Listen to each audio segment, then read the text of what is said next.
دوستو، جیسا کہ آپ سب لوگ بخوبی جانتے ہیں کہ اب دور ہے اسلامی سیریز کا، یعنی جو بھی ملک اسلامی سیریز یا تاریخی سیریز بنائے گا اسی کا چرچا ہوگا اور لوگ اس سیریز کو بھرپور انداز میں سراہیں گے۔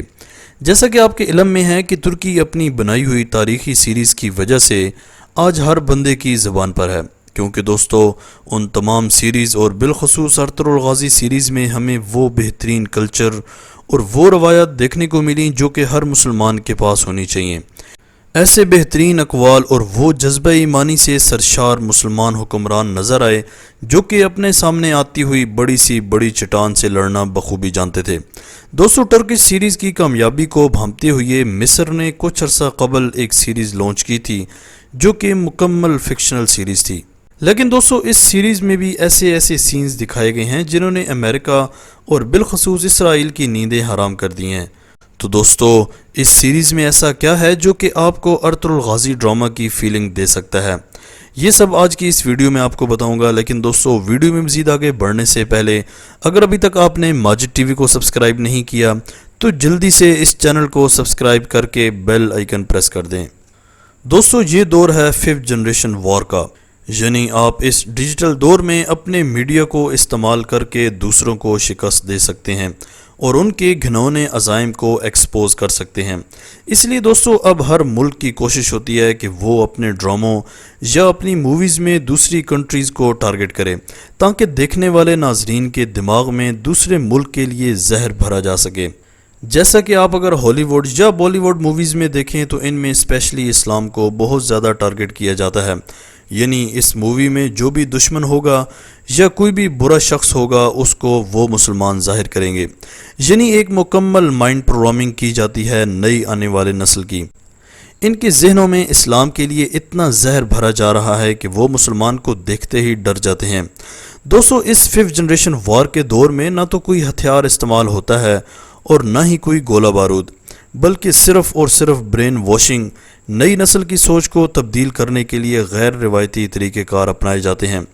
یہ جنگ صرف میڈیا کے ذریعے جیتی جا سکتی ہے اور حالیہ دور میں یہ جنگ یہودی قوتوں اور اسلام کے پیروکاروں کے درمیان جاری ہے اور مسلمانوں کی جانب سے اس میں سر فہرست ترکی ہے۔ جی ہاں دوستو، ٹرکش سیریز ارطغرل غازی بھی اس جنگ کی ایک کڑی ہے۔ یہودی قوتوں نے تو یہ جنگ کافی عرصے سے جاری کر رکھی تھی اور آئے روز اسلام اور مسلمان کے خلاف ایسی سیریز بنائی جاتی تھیں جو کہ ان کو بدنام کرنے کے لیے کافی ہوتی تھیں۔ لیکن دوستو ترکی نے ارطغرل غازی سیریز سے اپنی اس جنگ کا آغاز کیا اور دیکھتے ہی دیکھتے ترکی اس جنگ میں کامیاب ہوتا چلا گیا۔ دوستو ارطغرل غازی سیریز کے ذریعے لوگوں کی وہ مائنڈ پروگرامنگ کی گئی کہ اب ہالی ووڈ اور بالی ووڈ کا نام و نشان تک مٹ گیا اور لوگوں کے ذہنوں میں ایک بار پھر سلطنت عثمانیہ کی اس عظیم ریاست کی یاد تازہ ہو گئی اور اس سیریز نے مسلمانوں کے ساتھ ساتھ غیر مسلموں کی بھی توجہ حاصل کر لی۔ دراصل اس ڈرامے کے ذریعے غیر مسلم کو یہ سمجھانے کی کوشش کی گئی ہے کہ اسلام اصل میں ہے کیا۔ اس دور میں یہ کام اس لیے بھی انتہائی ضروری تھا کیونکہ دوستو ڈیجیٹل میڈیا پر اب تقریباً یہودیوں کا ہی قبضہ ہے۔ دوستو اس جنگ میں ترکی نے ارطغرل غازی سیریز کے علاوہ اور بھی کافی تاریخی سیریز میدان میں اتار رکھی ہیں جن کے سامنے یہودی قوتیں ڈھیر ہو رہی ہیں۔ دوستو اس جنگ میں اب مصر بھی یہودیوں کے سامنے آ کھڑا ہوا ہے اور ایک مصری ٹیلی فلم ریلیز کر دی ہے۔ دوستو اس ٹیلی فلم کا نام ہے الناہیہ، جس کو انگلش میں دی اینڈ بھی کہا جاتا ہے۔ اس سیریز میں 100 سال بعد کی زندگی دکھائی گئی ہے، یعنی سال 2120، جب پوری دنیا میں ٹیکنالوجی کا عروج ہوگا۔ دوستو اس ڈرامے میں اسرائیل اور عربوں کی تباہی بھی دکھائی جاتی ہے۔ ڈرامہ سیریل میں دکھایا گیا ہے کہ مسلمان بیت المقدس کو آزاد کراتے ہیں اور اسرائیل کا نام صفحہ ہستی سے مٹ جاتا ہے۔ اس ڈرامے کا یہی وہ سین ہے کہ جس کی وجہ سے اسرائیلی حکومت خوفزدہ ہے اور دوستو اسی طرح اس سیریز میں امریکہ کو تباہ ہوتے ہوئے بھی دکھایا گیا ہے۔ دوستو اس سیریز میں ہمیں یہ بھی دیکھنے کو ملتا ہے کہ امریکہ ہی نے صہیونی ریاست بنانے کے لیے سب سے بڑی مالی مدد فراہم کی تھی۔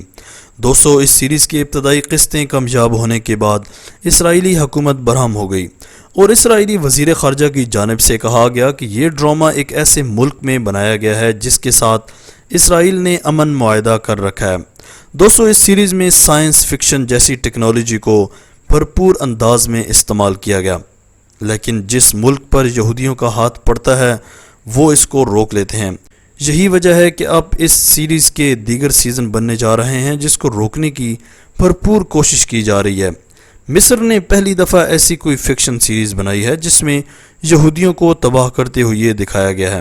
دوستو، اس سیریز کو تو شاید کفار روک لیں گے، لیکن جس سپیڈ سے ترکی بڑھ رہا ہے اس کو روکنا اب بہت مشکل ہے۔